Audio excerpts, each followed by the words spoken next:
আসসালামু আলাইকুম প্রিয় বন্ধুরা, সবাই কেমন আছেন? আশা করি সবাই অনেক ভালো আছেন। আলহামদুলিল্লাহ আমিও অনেক ভালো আছি।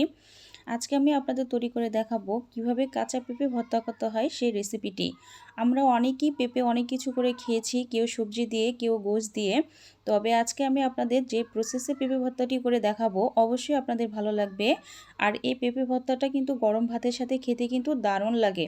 তো চলুন মূল রেসিপিতে চলে যাচ্ছি। ভর্তাটি করার জন্য এখানে একটা পেঁপে নিয়েছি। পেঁপেটা কাটা আপনাদের আর দেখালাম না। ছোট ছোট করে আমি পিস পিস করে কেটে নিয়েছি। আপনারা তো দেখেই বুঝতেছেন কিভাবে কাটতে হবে। আর অবশ্যই ছোট ছোট করে কেটে নেবেন, তাহলে দ্রুত সিদ্ধ হয়ে যাবে। চুলায় একটা হাঁড়ি বসিয়ে দিয়েছি, ওটার ভিতরে আমি কিছুটা পরিমাণ পানি অ্যাড করে দিয়েছি পেঁপেটা সিদ্ধ হওয়ার জন্য।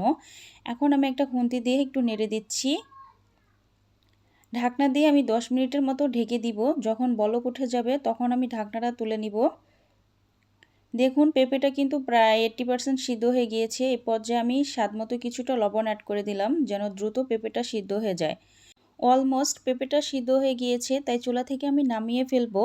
পেঁপে ভর্তা করার জন্য এখানে আমি মিডিয়াম সাইজের 3 পিস পেঁয়াজ কুচি করে নিয়েছি, আর আস্ত একটা রসুন আমি ছোট ছোট করে কুচি করে নিয়েছি।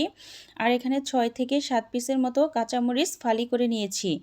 আর কিছুটা পরিমাণ ধনেপাতাও আমি কুচি করে নিয়েছি পেঁপেটা ভর্তা করার জন্য। আর এখানে 4 পিস শুকনো মরিচ আমি নিয়েছি। তো যে পেঁপেটা সিদ্ধ হয়ে গিয়েছিল ওটা আমি একটা বাটিতে নিয়ে নিয়েছি। এখন এটা আমি চামচ দিয়ে একটু ম্যাশ করে নিব। অবশ্যই এটা একটু ম্যাশ করে নেবেন, তাহলে কিন্তু পেঁপে ভর্তাটা কিন্তু খুবই সুন্দর হবে। আবার আপনারা চাইলে শিলনোড়ায়ও বেটে নিতে পারেন। তবে এটা আমার ম্যাশ করা হয়ে গিয়েছে, তাই চুলায় একটা কড়াই বসিয়ে দিয়েছি ভর্তা করার জন্য। শুকনো মরিচ আমি রেখেছিলাম, ওটা মাঝখান থেকে ছিঁড়ে দিয়ে দিলাম, আর পরিমাণ মতো কিছুটা তেল দিয়ে দিলাম। মরিচটা যখন হালকা কালার চলে আসবে, আগে থেকে যে রসুন পেঁয়াজ কাঁচামরিচ কুচি করে রেখেছিলাম ওইগুলো আমি অ্যাড করে দিলাম। এটা এখন আমি হালকা ব্রাউন কালার করে ভেজে নিব। এটা ভাজা হয়ে গিয়েছে, যে পেঁপেটা আমি ম্যাশ করে রেখেছিলাম ওইটা আমি অ্যাড করে দিলাম। ভালো করে এখন আমি মিক্সড করে নিব, তাই একটা খুন্তি দিয়ে আমি এখন নেড়ে দিচ্ছি। এই পর্যায়ে একটু নাড়তে থাকবেন, তা না হলে নিচে কিন্তু লেগে যাবে। আমি হাফ টেবিল চামচ পরিমাণ হলুদ গুঁড়ো অ্যাড করে দিলাম যেন সুন্দর একটা কালার আসে। আপনারা চাইলে হলুদ গুঁড়োটা স্কিপও করতে পারেন, তাতে কোনো সমস্যা নেই, তবে দিলে দেখতে ভালো লাগে। আর এই পেঁপে ভর্তাটা আমার আম্মু থেকে শেখা। আমার আম্মু যখন পেঁপে ভর্তা করে তখন আমার থেকে খুবই ভালো লাগে। আমি পেঁপে ভর্তা হলে তখন আর আমার কিছুই লাগে না। আর আমি এভাবে পেঁপে ভর্তাটা খুবই পছন্দ করি। এখন এটা হয়ে গিয়েছে, তাই আমি যে ধনেপাতাটা কুচি করে রেখেছিলাম ওইটাও আমি অ্যাড করে দিলাম। আর স্বাদমতো কিছুটা লবণও অ্যাড করে দিয়েছি। এখন এটা 2 থেকে 3 মিনিটের মতো আমি পেঁপে ভর্তাটা রান্না করব।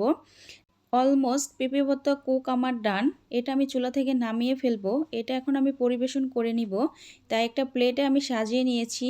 আপনারা তো দেখেই বুঝতেছেন কতটা সহজ ও ইজিলিভাবে আপনাদের সাথে শেয়ার করেছি কিভাবে পেঁপে ভর্তা করতে হয়। অনেকেই আছেন পেঁপে ভর্তা খেতে চান না, যে পানসা পানসা লাগে। এভাবে যদি আপনারা পেঁপে ভর্তা করেন আর খেতে কিন্তু খুবই ভালো লাগবে।